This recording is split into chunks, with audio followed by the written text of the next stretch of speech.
दर्शक बंधु special report को आपण मानक स्वागत जनाउछि मु जयेंद्र।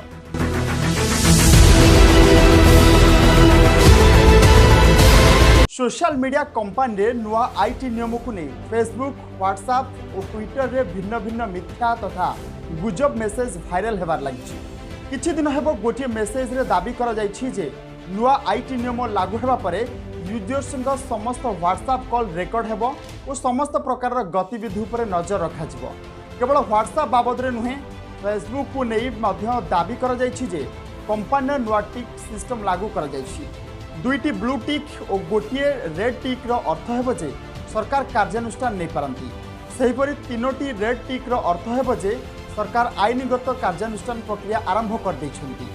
एभली मेसेज नहीं आपण चिंतित कि तेबे चिंता करंतु नहीं, ए समस्त दाबी मिछ। नुआ आईटी नियम रे एभली कोनोसी तथ्य नहीं।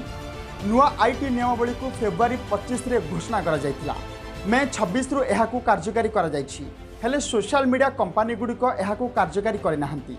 नूतन निर्देशावली अनुसार समस्त सोशल मीडिया कंपनी गुड़िक सेमानक प्लाटफॉर्म रे एक पोस्ट ग्रहण करा जायतिबा अभियोग विरोध रे कार्यानुष्ठान ग्रहण करबाकू पड़िबो।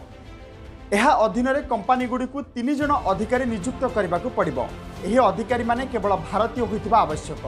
सोशल मीडिया वेबसाइट एवं आप रे सेमानकर जोगाजोग नंबर रहिबा बाध्यतामूलक अटे, जहा फल रे व्यवहारकारी बा यूजर्स अभियोग कर परिबे।